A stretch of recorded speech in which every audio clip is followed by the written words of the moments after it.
seperti pada hari-hari ketika Allah melindungi aku, ketika pelitanya bersinar di atas kepalaku, dan di bawah terangnya aku berjalan dalam gelap.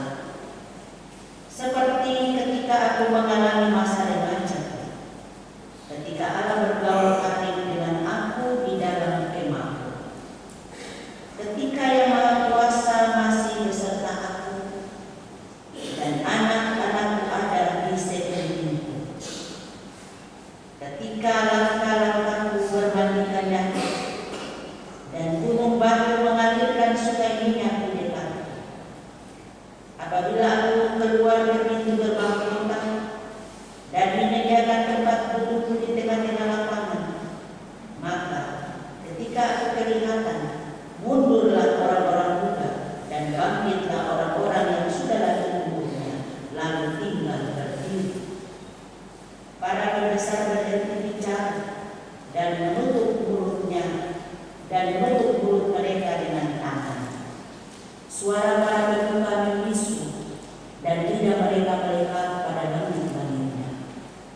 Apabila telinga mendengar tentang aku, maka aku disebut berbahagia. Dan apabila mata melihat, maka aku dipuji. Karena aku menyelamatkan orang sengsara dan berteriak minta tolong. Juga anak piatu yang tidak ada penolongnya. Aku mendapat ucapan berkat dari orang yang nyaris binasa, dan hati seorang janda membuat bersukaria. Aku berpakaian kebenaran dan keadilan menutupi aku seperti jubah dan serban.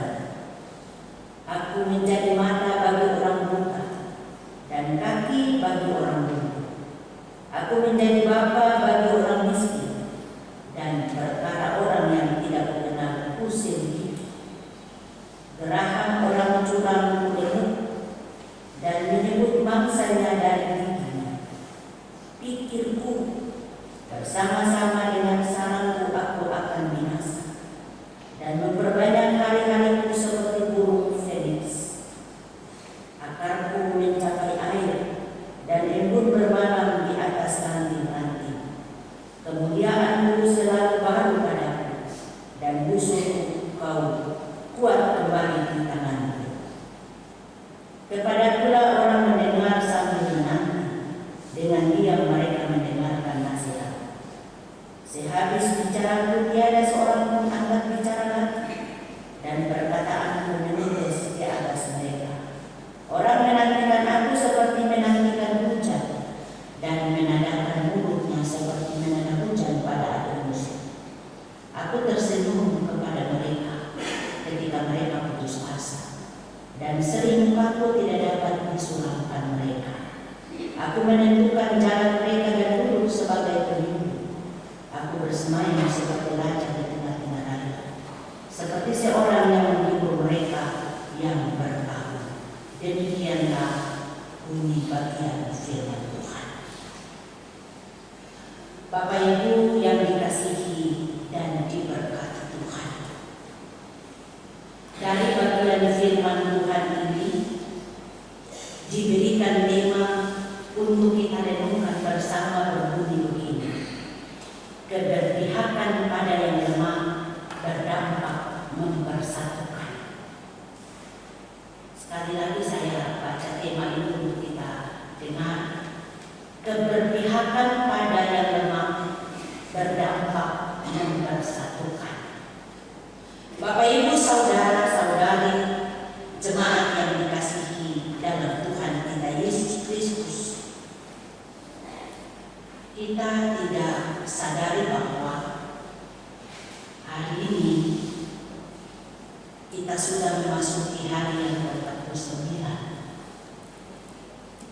minggu yang ke-7 dalam bulan kedua, bulan Februari tahun 2024. Kita telah memasuki minggu sengsara yang kedua, dan sebagai GKI di Tanah Papua kita harus berkonsisten dengan tema pemberdayaan,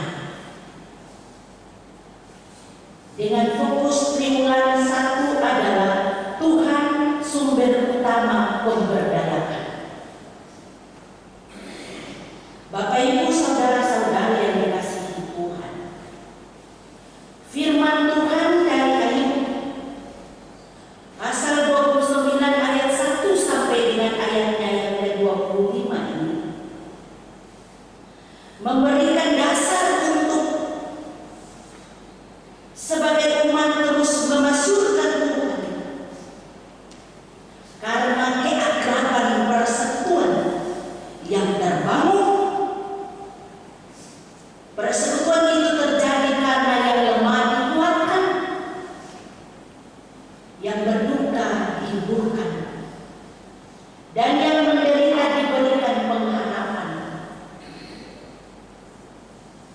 Pelayanan pemberdayaan akan tampak karena di dalamnya turut mengangkat dan menumbuhkan yang lemah dengan energi baru yang datangnya dari Tuhan. Kalau kita belajar dari Ayub pasal 3 ayat 1 sampai Ayub pasal 31 ayat 40, kita akan melihat dan kita akan melihat dari satu pasal ke pasal yang berikut. Bagian-bagian ini adalah sebagai kita berisi penderitaan Ayub, perdebatan Ayub dengan ketiga sahabatnya. Namun sepertinya dalam pasal 29 sampai dengan pasal 31 Bapak Ibu, di sini Ayub berbicara sendirian. Seakan-akan ia tak berharap didengar lagi oleh siapapun, kecuali pada pasal 30 ayat 20 sampai ayat 23. Di bagian itu Ayub ingin didengar oleh Allah.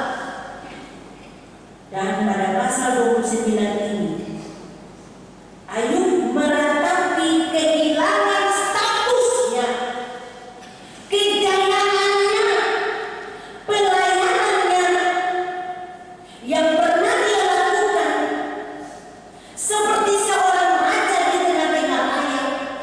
Pada ayatnya yang ke-25,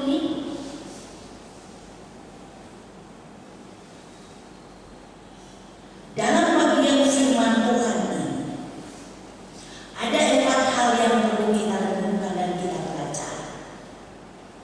Dari ayat 1 sampai ayatnya yang ke-25. Hal yang pertama, dari ayat 1 sampai ayatnya yang ke-6 di situ, Ayub ingat akan masa lalu sebelum dia ada dalam penderitaan. Sehingga Ayub simpulkan dengan kalimat yang berbunyi, betapa Allah berbaur karib dengan aku di dalam kematian. Pada ayatnya yang keempat, di sana Ayub merasakan betapa dekatnya perlindungan Allah baginya dari hari ke hari, dari bulan ke bulan. Ayub merasakan bahwa hanya ada terang Allah seperti pelita yang bersinar, Bapak Ibu Saudara, yang menuntunnya berjalan di tempat yang gelap.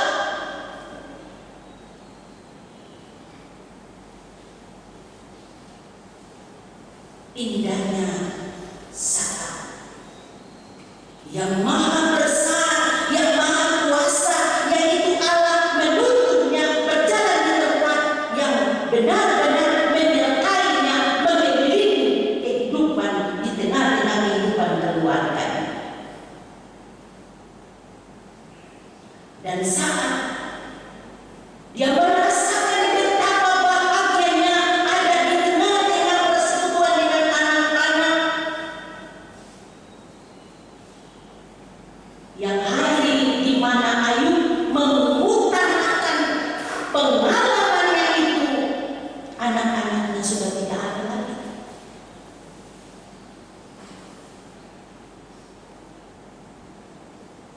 Dia tidak merasakan kebersamaan sebagai satu keluarga yang utuh. Dan dalam penderitaan dan kesendirian, rasa sedih tanpa anak-anak, Ayub simbolkan kemakmurannya seperti langkah-langkahku bermandikan daging, dan gunung batu mengalirkan sungai minyak. Apa itu daging, Bapak Ibu Saudara? Daging adalah bahan makanan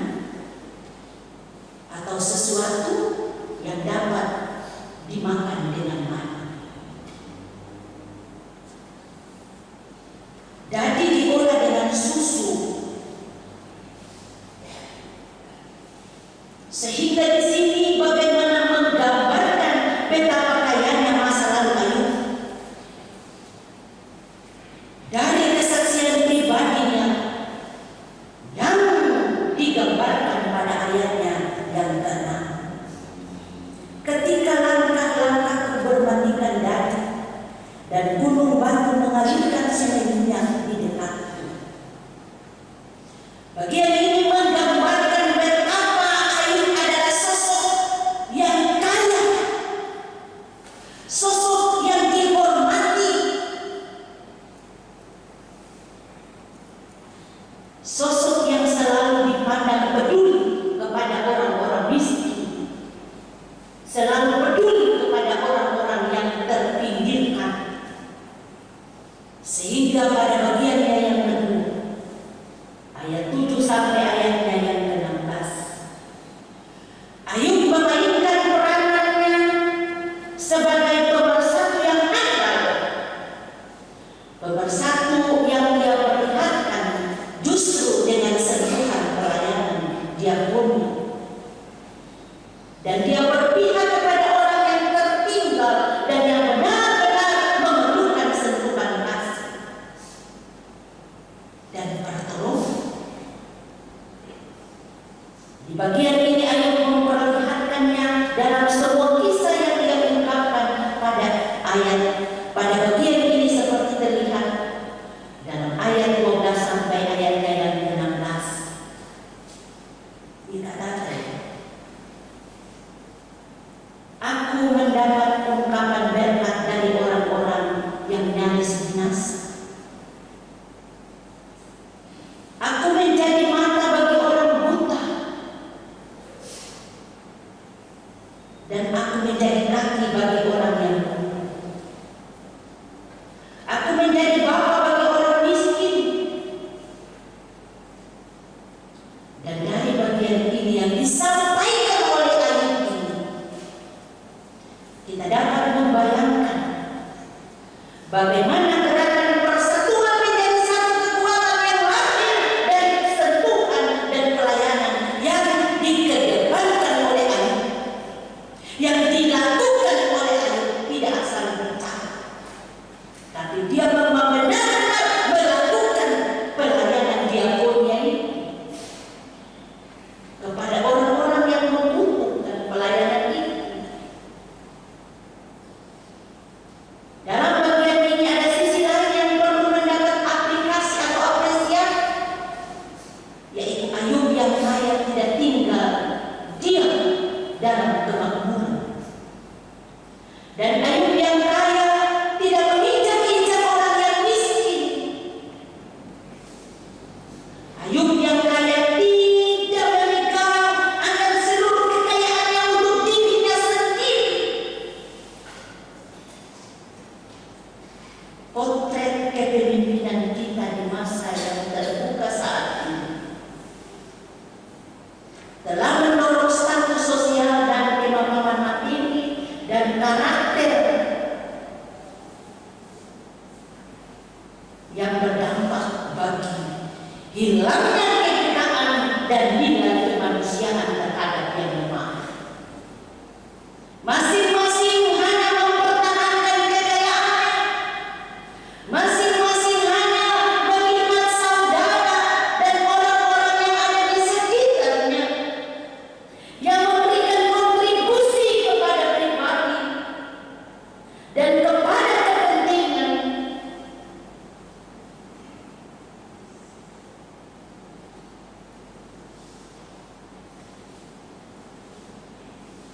Bagian ini mendorong dan membuka mata batin kita agar kita sadar dan kita berbalik untuk berkata terhadap lingkungan yang peka, lingkungan yang memerlukan tindakan-tindakan konkret dari yang punya kelebihan berkat. Karena kita ada sampai pada saat dan kondisi seperti yang kita miliki sebagai orang-orang yang memiliki kelebihan dan potensi mengalami Bapak Ibu? Itu karena kasih Allah dalam seluruh kehidupan pribadi dan keluarga serta tanggung jawab yang diberikan bagi kita. Bagian yang ketiga Bapak Ibu Saudara, pada ayatnya yang ke-17 sampai ayatnya yang ke-20, di bagian ini Ayub memperlihatkan sisi lain dari masa lalunya. Profil dirinya sebagai pribadi yang berhikmat dan bijaksana. Di bagian ini ia membela keadilan dan meragukan pelaku ketidakadilan dan curang pada ayatnya yang ke-17. Tetapi pada ayatnya yang ke-18 Ayub menyajikan suatu refleksi atas hidupnya yang akan ia peroleh di masa depan setelah penderitaannya. Ia bangun dengan satu kerangka berpikir yang lahir dari tradisi. Dia menggambarkan bahwa pada waktu-waktu ke depan nanti, kalau dia telah terbebas dari penderitaan, dia menggambarkan dia akan ada seperti sarang dan burung feniks. Burung feniks akan membuat tumpukan rempah di sarangnya dan saat kematiannya, tetapi kekuatan rempah itu burung feniks mendapatkan kehidupan kembali.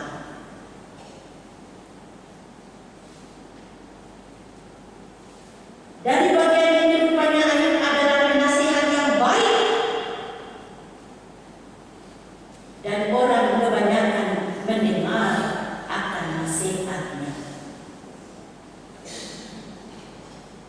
Dan secara mencatat, setiap kali orang-orang percaya, orang Kristen ada dalam penderitaan,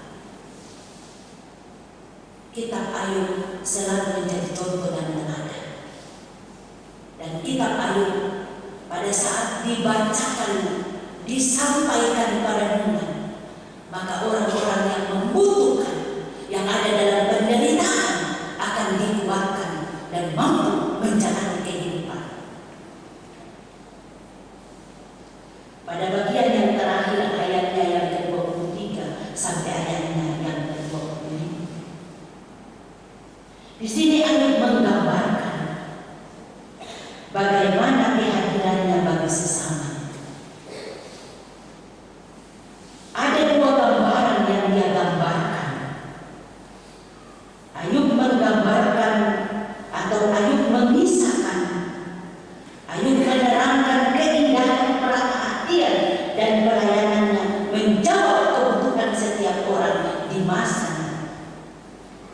Yang pertama kita bisa lihat pada ayatnya yang ke-23. Ayat 23 dia begini, ya aku tahu, sehabis bicaraku tiada seorang pun akan angkat bicara lagi, dan perkataanku menetes ke atas mereka. Sehabis bicaraku tiada seorang pun angkat bicara lagi.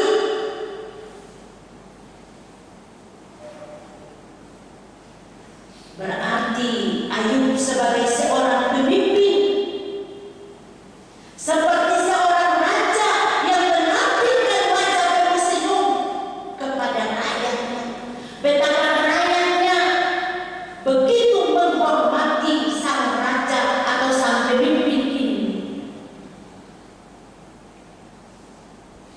sehingga Ayub berkata dari ayatnya yang ke-25 dan seterusnya sampai ayat 24,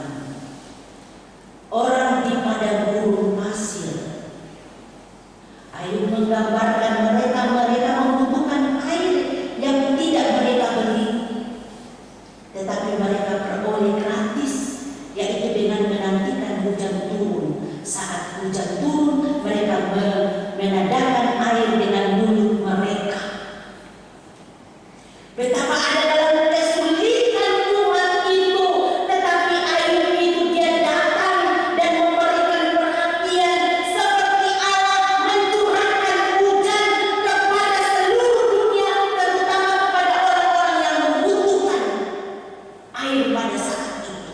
Karena sudah terlalu haus, sudah terlalu membutuhkan, sehingga mereka tidak perlu lagi mengambil wadah untuk menampung air, tapi langsung mereka membuka mulutnya dan menada air hujan itu dengan mulut mereka. Coba kita bayangkan bagian ini, Bapak Ibu. Betapa sengsaranya kehidupan orang yang menderita, yang dilayani, yang diperhatikan oleh Ayub, yang Ayub gambarkan pada ayatnya yang ke-23 ini.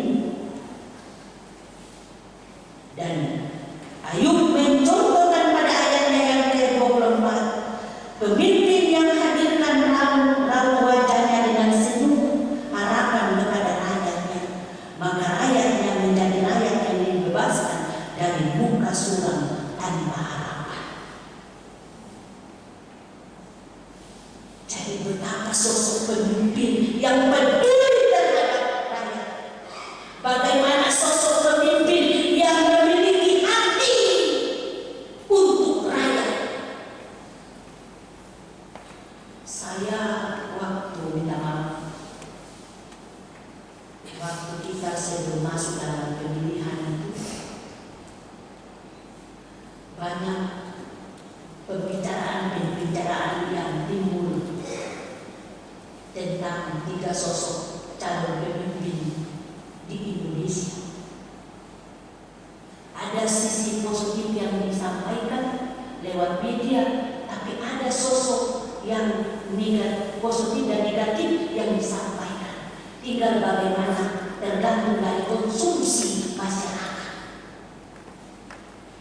Dan walaupun belum ada hasil akhir, tetapi kita sudah mendengar bahwa 02 memiliki jumlah suara 58%. Berarti 1 putaran. Allah mendengar keluh kesah, Allah menjawab semua permintaan orang-orang yang tertindas di negara. Kenapa 02 bisa dipilih dengan begitu banyak jumlah? Saya berpikir begini, karena ada sosok yang luar biasa, yaitu Bapak Jokowi. Bapak Jokowi anak masuk sini, jadi semua orang pilih di sini. Karena orang telah merasakan betapa pedulinya sosok ini kepada rakyat. Bagaimana dia melihat dan memperhatikan rakyat di seluruh Indonesia. Bapak Ibu, saudara-saudari yang dikasihi dalam Tuhan kita Yesus Kristus, dalam minggu sengsara yang kedua, kita pun belajar dari sosok Yesus Kristus. Sosok Yesus Kristus lebih dari sosok yang ada di dunia, lebih dari siapa pemimpin yang ada di dunia ini, termasuk Ayub sekalipun. Ayub bisa membagi makanan, minuman, kekayaan yang dimilikinya, tapi Yesus membagikan dan memberikan tubuhnya, dirinya untuk keselamatan Bapak Ibu dan saya. Amin, Bapak Ibu. Lebih dahsyat, lebih luar biasa.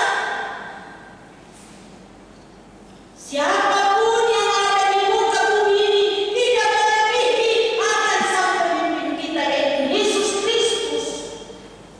Sehingga kita ada masuk dalam masa minggu-minggu sengsara 1 sampai minggu sengsara 7 untuk merenungkan betapa besarnya kasih Allah di dalam diri Yesus Kristus untuk umat ini, untuk kita ini.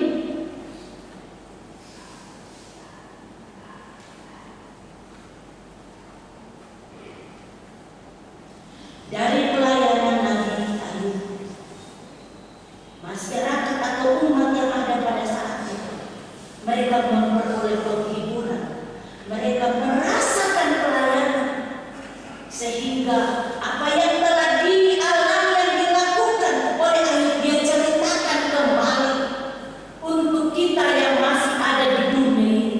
Marilah kita berlaku seperti sosok Ayub. Marilah kita setia dan melakukan apa yang menjadi kehendak Allah, apa yang telah Yesus lakukan untuk kita.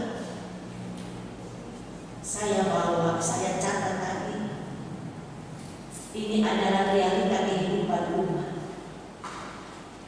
Paduan Suara Paham. Karena diriku yang berdosa, nyawamu kau serahkan. Karena diriku yang hina kau rela berkorban.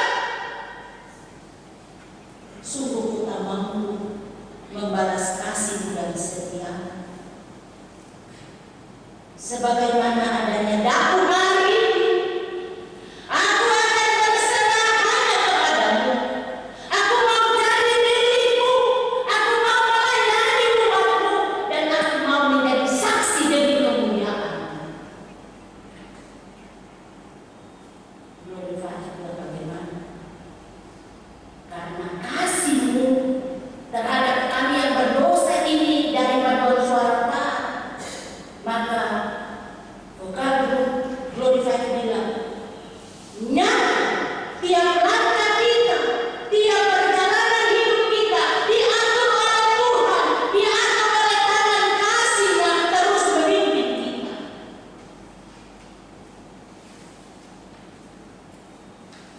Lalu kesaksian terakhir dari Majelis Tuhan, ayat 3 dia bilang, tiada yang seperti engkau,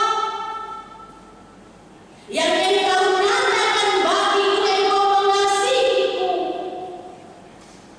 Karena engkau Tuhan sanggup merawat seluruh kehidupanku. Aku percaya Tuhan kau ajaib. Aku percaya Tuhan kau dahsyat. Dan engkau turun tangan dan engkau memulihkan serta memberkati. Firman Tuhan di saat ini memberikan pelajaran bagi kita semua, apapun tugas dan tanggung jawab kita sebagai kepala keluarga, melayani istri dan anak-anak, sebagai persekutuan